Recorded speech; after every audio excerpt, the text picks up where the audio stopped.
उठो बोलो तो उठो, बैठो बैठो बैठो, तो कोई कार्यकर्ता पार्टी में काम नहीं करेगा। हमारा भी दम घुट रहा है, इसलिए हमने राम राम किया है आज पार्टी को। बड़ी खबर सामने आई है कि बीजेपी के विधायक टी राजा सिंह ने इस्तीफा दे दिया है। जी हां, ये खबर पूरी तरह से सच है। राजा सिंह ने भारतीय जनता पार्टी से इस्तीफा दे दिया है। अब सवाल ये उठता है कि उन्होंने इस्तीफा क्यों दिया। आइए जानते हैं विस्तार से। आप जो तस्वीर देख रहे हैं वह बहुत पुरानी नहीं है। यह फोटो कल ही राजा सिन्हा ने सोशल मीडिया पर पोस्ट की थी और इसी के कुछ ही समय बाद उन्होंने अपना इस्तीफा पत्र भी पार्टी को सौंप दिया।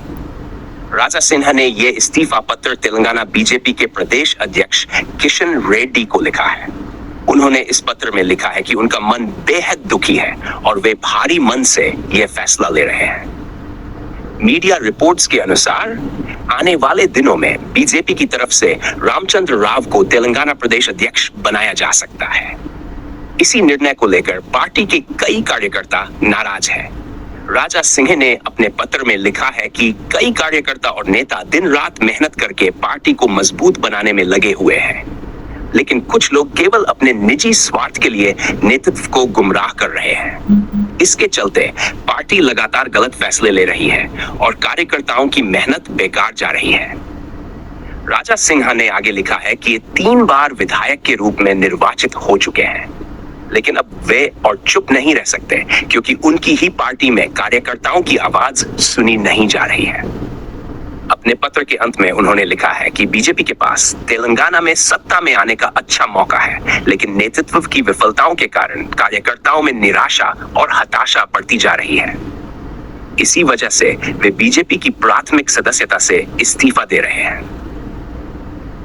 साथ ही उन्होंने किशन रेड्डी जी से यह भी निवेदन किया है की जानकारी तेलंगाना लेकिन तेलंगाना में भारतीय जनता पार्टी की सरकार तभी बनेगी जब हर वो कार्यकर्ता, हर वो नेता सही तरह से काम करेगा। आज बूथ लेवल में हर वो कार्यकर्ता पूरी जान लगाकर भारतीय जनता पार्टी के समर्थन में वोट दिलवा रहा है, कार्य कर रहा है।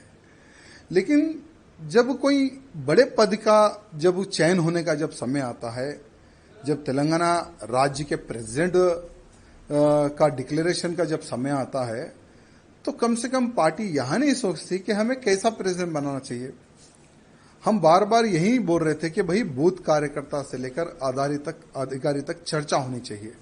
चर्चा होने के बाद में हमें एक ऐसा प्रेसिडेंट चाहिए जो एग्रेसिव हो।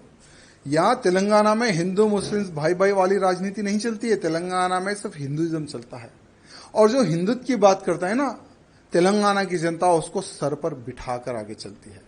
चाहे हमारे प्रधानमंत्री मोदी जी हो, हमारे अमित भाई जी हो, जेपी नड्डा जी हो, उन्होंने कईयों सभाएं तेलंगाना में की है। हर सभा में हजारों की संख्या में, लाखों की संख्या में उनकी सभाओं में कार्यकर्ता आते हैं यहां सुनने के लिए कि देश धर्म समाज के लिए आज भारतीय जनता पार्टी क्या कर रही है और क्या करेगी। वहां संदेश सुनने के लिए सभी कार्यकर्ता आते हैं।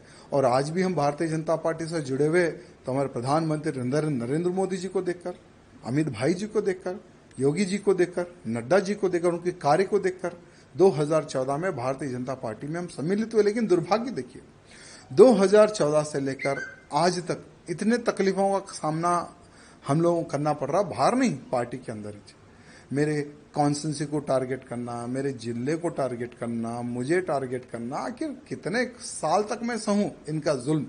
आज देखिए, जब पार्टी प्रेसिडेंट के नॉमिनेशन का आप जो सो नोटिफिकेशन आप डिक्लेयर करते हैं, जब हम जाते हैं भाई हम भी प्रेसिडेंट के लिए हम पूछना चाहते हैं, तो लगभग जो 10 लोगों का जो साइन चाहिए वो 10 के 10 लोगों को डरा के भगा देते हैं। यानी ऑलरेडी ये लोग जो डिसाइड कर लिए उसको हम प्रेसिडेंट बनाएंगे, ऐसा ये लोग डिसाइड कर लिए। हम क्या चाहते हैं, तेलंगाना की जनता प्रधानमंत्री मोदी जी के मार्गदर्शन पर चलने को तैयार है, अमित शाह जी के मार्गदर्शन पर चलने को तैयार है। योगी आदित्यनाथ जी को एक आइडल मारती है जनता यहाँ की।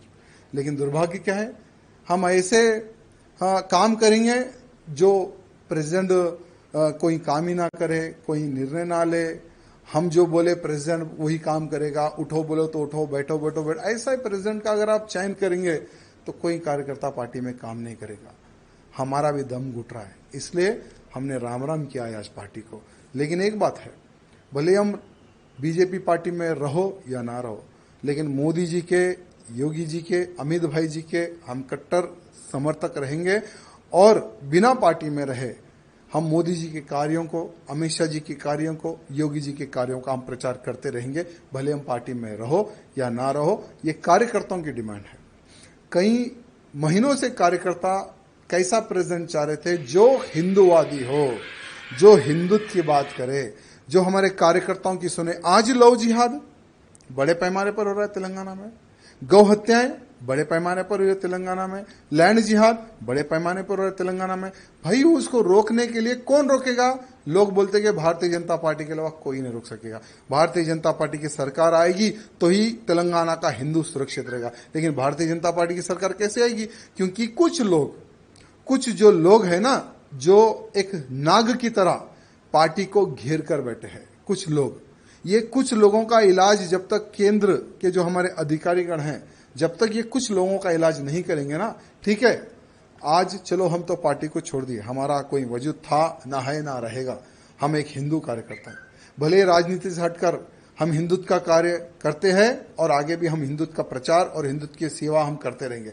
लेकिन उन कार्यकर्ताओं का विचार करने की आवश्यकता है जो एक विश्वास के तौर पर भारतीय जनता पार्टी से जुड़े हुए हैं। इसलिए हमारे प्रधानमंत्री मोदी जी से, अमित शाह जी से निवेदन करना चाहूंगा कि पूर्ण एक बार विचार करें और भारतीय जनता पार्टी का अध्यक्ष कैसा होना चाहिए, ये मैं नहीं, हर वो बूथ कार्यकर्ता, हर वो अधिकारी, हर वो जो पार्टी के लिए जो खून बहा है, उनका एक समावेश, एक मीटिंग करने के बाद में उन कार्यकर्ताओं का आप इलेक्शन कीजिए, उन कार्यकर्ताओं से आप प्रपोजल लीजिए, तब देखिए कैसा प्रेसिडेंट यहाँ के बीजेपी के कार्यकर्ता, बूथ कार्यकर्ता चाहते हैं। ये हमारे केंद्र के अधिकारियों को पता चलेगा। आपका आगे कार्रवाई कैसे होने वाली? देखिए, कुछ नहीं, हमने किशन रेड्डी जी को यहाँ कहा कि आपके ही हाथों से हम पार्टी में ज्वाइन हुए थे 2014 में और आपके ही हाथों में हम रिजाइन दे रहे हैं, हम पार्टी के बाहर जा रहे हैं। क्योंकि ये मोनोपोली जब तक पार्टी में बंद नहीं होगी तब तक पार्टी सत्ता में नहीं आएगी और हम दम घुट कर हम पार्टी का सर्वनाश हम नहीं देख सकते। यानी बीजेपी को डुबोने का कार्य कर रहे हैं यहाँ के लोग, यहाँ के कुछ अधिकारीगण जो सत्ता का गलत उपयोग करके पार्टी को डुबोने का जो कार्य कर रहे हैं ना, तो ऐसी डूबती नैया में और पार्टी को डूबते हुए हम नहीं देख सकते। इसलिए हम पार्टी के बाहर